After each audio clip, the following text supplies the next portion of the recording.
Hello everyone and welcome back to the BEILab channel. Today, we learn together how to classify a satellite image using the Vision Transformer or VIT architecture with the easiest implementation of VIT. But before we start, if you're new here, remember to hit that subscribe button and give this video a thumbs up. Your support fuels our passion for delivering insightful content. Now, let's begin our journey into the world of Vision Transformers. In this tutorial, we integrated theoretical and implementation processes to provide a more understandable tutorial. Here, we use the EuroSat benchmark dataset, a powerful resource for land cover and land use classification.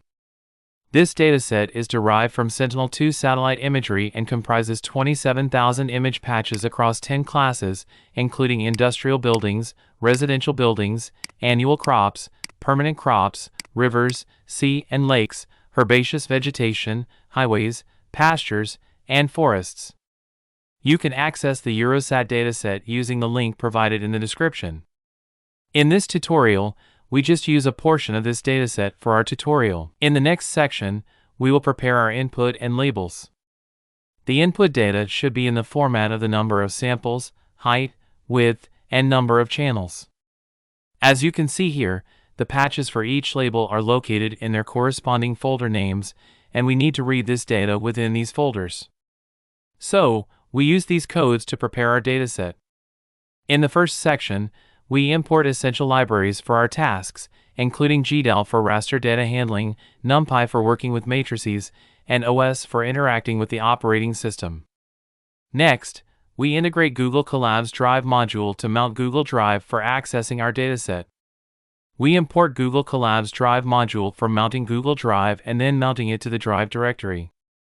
Now, let's navigate to the main folder containing class folders in Google Drive and create a dictionary to map class names to numerical labels. In this section, we specify the path to the main folder containing class folders in Google Drive. We define the variable folders_path to hold the path to the main folder where each subfolder represents a different class in our dataset. We assume that the structure of the main folder is organized such that each subfolder corresponds to a distinct class. Next, we list the class folders within the main folder to retrieve the names of the classes. Using the os.lister function, we obtain a list of all the items within the folders_path directory. These items represent the class folders within the main folder. Then, we create an empty dictionary to store class names and their corresponding numerical labels. Next, we iterate through the list of class names obtained earlier and assign a unique numerical label to each class. The numerical label is assigned as I+1 to start from 1, ensuring that the labels are sequential integers starting from 1. Finally, we display the resulting dictionary containing the class names and their numerical labels. Next, we define several parameters essential for our data processing and model training. These include the total number of classes in our dataset, number_classes, the number of patches we'll use for training, patch_numbers, the size of each image patch, patch_size, and the number of spectral bands in our satellite imagery, bands. We then create empty NumPy arrays to store our input images, X, and corresponding labels, Y. The shape of array X is patch_numbers, patch_size, patch_size, and bands, representing the number of patches, the size of each patch, and the number of spectral bands, respectively. The shape of array Y is patch_numbers and number_classes, representing the number of patches and the total number of classes. These arrays will be populated with data during the data processing phase, where each row will correspond to an image patch, and each column will represent the spectral bands or class labels. Now, let's process our dataset and populate our input images, X, and corresponding labels, Y. Let's walk through the code. First, we initialize a counter to keep track of the total number of patches processed. Then, we iterate through each class in our dataset using the for loop. For each class, we retrieve a list of images in the current class folder and then we iterate through each image in the current class and read it using GDAL. The GDAL's open function is used to open the image file, and the read as array function is used to read the image data as a NumPy array. Next, we reshape each image to the desired patch size and number of spectral bands. For each band in the original image, we copy it to the corresponding slice in the new image array. The class label is determined using the dict_class dictionary, which maps class names to numerical labels. We increment the counter to keep track of the total number of patches processed. Here, we print the shapes of our input images, X, and corresponding labels, Y, arrays. The shape of X is 1000, 64, 64, and 13, indicating 1000 patches, each with a size of 64 by 64 pixels and 13 spectral bands. The shape of Y is 1010, indicating 1000 patches with 1 hot encoded labels for 10 classes. Now, we split our dataset into training and validation sets for training and validation. We first create an array of indices ranging from 0 to the total number of patches in our dataset using np.arrange. We then shuffle the indices randomly using np.random.shuffle to ensure randomness in the train and validation split. We determine the index for the split between training and validation sets 90% and 10% respectively. We use these indices to extract the corresponding patches for training and validation from the input images, X, and corresponding labels, Y. We print the shapes of the training and validation sets to verify the correctness of our split. The X_train contains 900 patches, each with a size of 64 by 64 pixels and 13 spectral bands, along with 1 hot encoded labels for 10 classes. The validation set contains 100 patches with the same dimensions. The shapes of the training and validation sets confirm the successful creation of these sets. Now that we've completed the data pre-processing phase, let's go to the Vision Transformer architecture. Here, we have an overview of the Vision Transformer architecture. In the first step, the input image is divided into smaller patches. Each patch represents a local region of the image. Then, the patches are flattened into vectors, effectively converting the image into a sequence of tokens. Next, linear embeddings are computed for each flattened patch. These embeddings capture the essential features of each patch. After that, positional embeddings are added to the patch embeddings to provide spatial information about the patch's positions within the image. The sequence of patch embeddings, along with positional embeddings, is then fed into a standard transformer encoder. Finally, there is an MLP head for image classification. This head aggregates the encoded features and produces class predictions. These steps outline the key components and processes involved in the Vision Transformer architecture. Now, we can break down each step of the Vision Transformer architecture, providing both theoretical explanations and corresponding code implementations. In the first step, we need to import the necessary packages such as Tensorflow, Keras, and Matplotlib. Now, let's define the vid_model function, which constructs the Vision Transformer model. This function takes input_shape as its parameter, representing the input shape to the Vision Transformer model. The inputs variable represents the input layer of the model. This input layer defines the shape of the input data that will be fed into the model.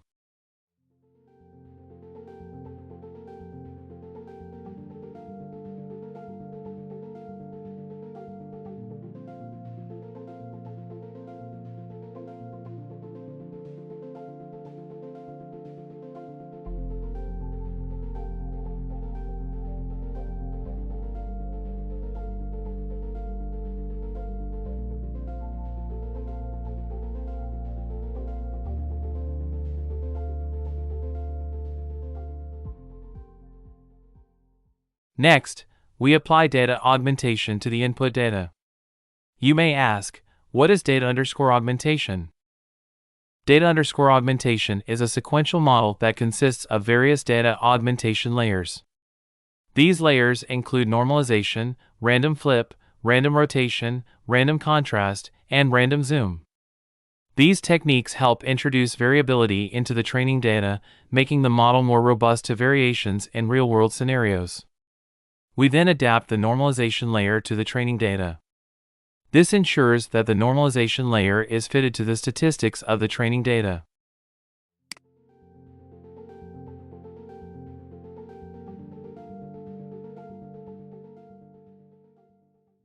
After data augmentation, we need to apply the patch extraction process on the input image.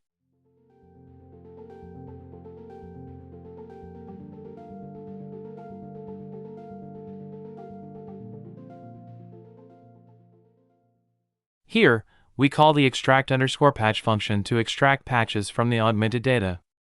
You may ask, what is extract_patch function? This function takes the image as input and then extracts the batch size and patches. It uses Tensorflow's tf.image.extract_patches function to extract patches from the input images. It returns the extracted patches reshaped into a suitable format for further processing in the model. Now, let's extract patches from a sample image to understand how the extract_patch function works. First, we select a sample image from the training dataset. Here, we set the index to 0, indicating the first image in the dataset. We also specify the number of bands used in the image data. In this case, we set it to 1. Next, we extract the sample data from the training dataset using the specified index and number of bands.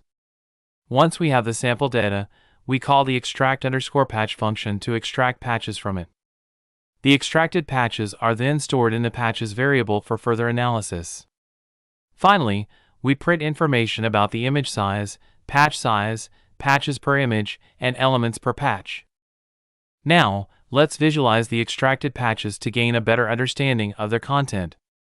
Here, we visualize the extracted patches using Matplotlib. We first determine the number of patches to display in each dimension, which is the square root of the total number of patches. We then create a plot with a 4 by 4 inch figure size to display the patches. Next, we iterate through each patch and reshape it to its original dimensions using Tensorflow's tf.reshape function. Finally, we display the patch images using plt.endshow and turn off the axis. Now, let's encode the extracted patches using a patch encoder. We start by defining the patch encoder function, patch_encoder, which will encode the extracted patches into a lower dimensional space.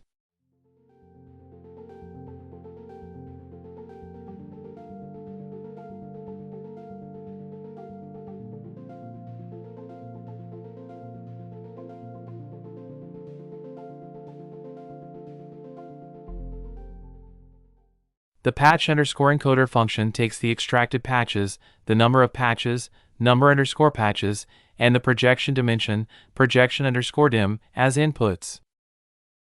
Now, let's define the patch encoder function, which will encode each patch using the embedding and dense layers. Before we proceed, let's understand the parameters used in the patch encoder function. The image_size represents the size of the input image, which is set to 64 by 64 pixels in this example. The patch_size specifies the size of each patch, which is set to 8 by 8 pixels.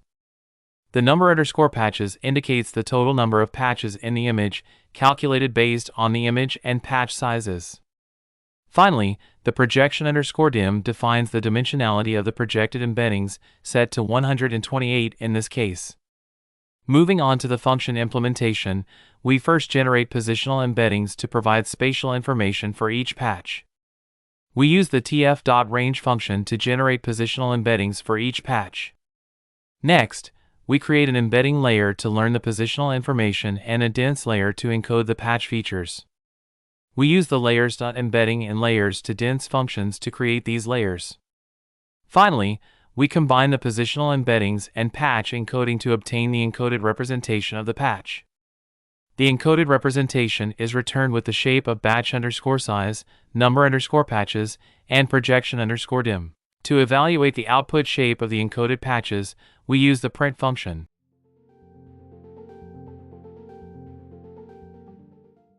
Next, we use the vid_model function using an input shape of 64, 64, and 13. The resulting encoded shape is indicated as none, 64, and 128. Here, none represents the batch size, 64 denotes the number of patches, and 128 is the projection dimension. Now, let's break down the components of a single transformer layer within the Vision Transformer model.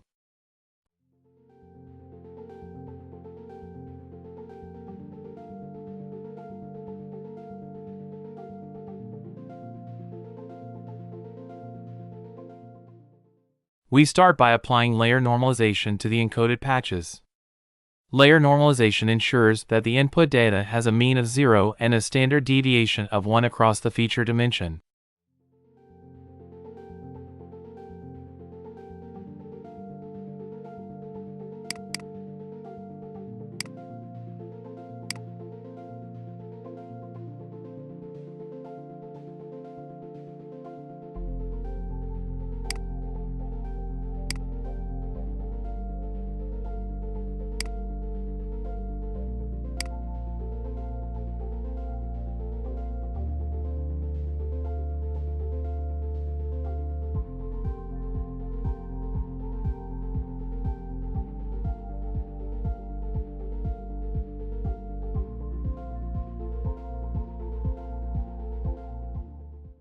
Next, we create a multi-head attention layer.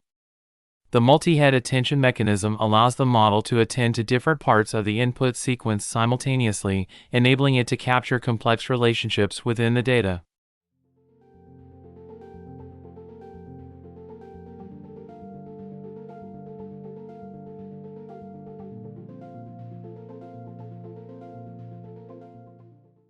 At a high level, multi-head attention involves splitting the input into multiple heads and processing each head separately.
Using an add layer, we create a skip connection to preserve the original information.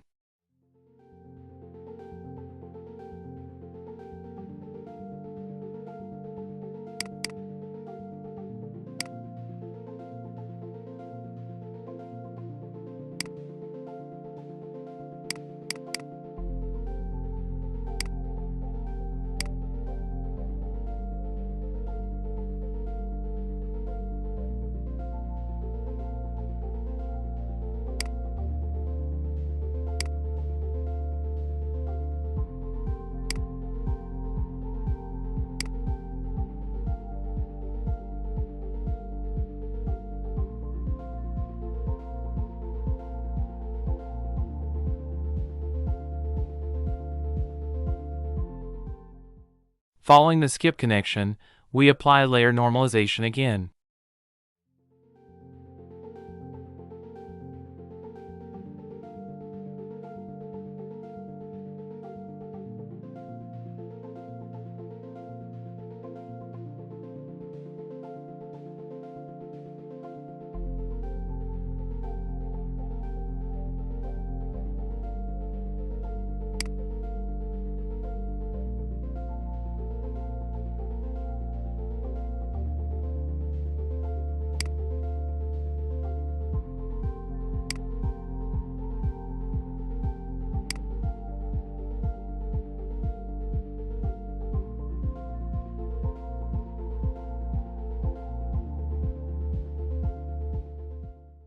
Finally, we pass the output to the MLP function.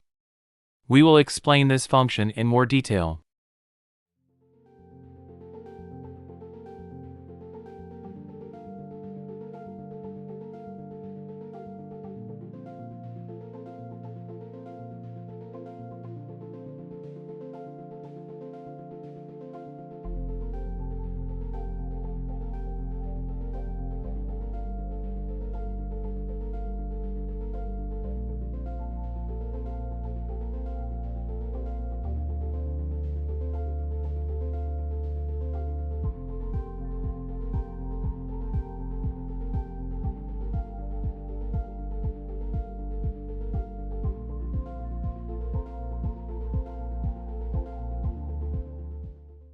Now, let's see the MLP function within the Vision Transformer architecture.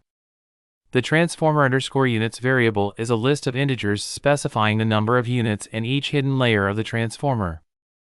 The MLP function defines the structure of the MLP block, which is responsible for transforming intermediate representations in the model. At its core, the MLP function consists of fully connected layers, activation functions, and dropout layers. Each fully connected layer applies a linear transformation to the input data, mapping it to higher dimensional feature spaces. Activation functions introduce nonlinearity into the model, enabling it to capture complex patterns in the data. Dropout layers help regularize the model by randomly dropping out units during training, preventing overfitting and improving generalization. In this code section, we implement the skip connection using Tensorflow's layers.add.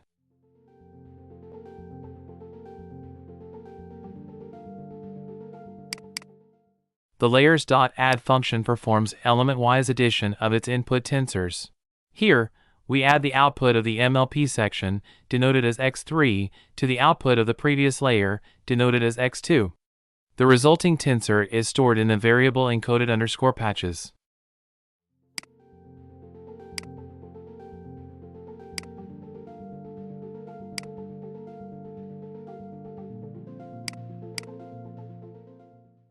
This is the code we use for implementing a single transformer layer.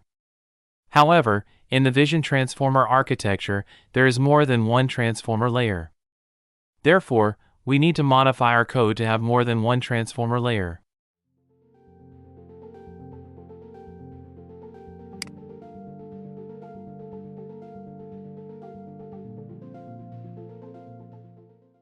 To incorporate multiple transformer layers, we utilize a for loop in our code.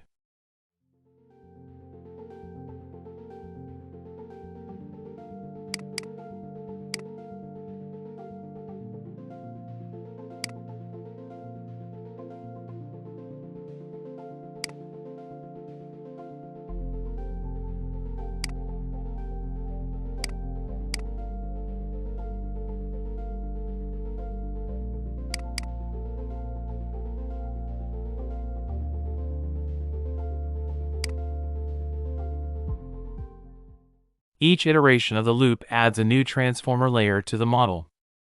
Here we add 8 transformer layers to our model. In this segment of the code, we finalize the model architecture by adding a classification head on top of the transformer layers. We start by applying layer normalization to the encoded patches, ensuring stable training by normalizing the values across the batch.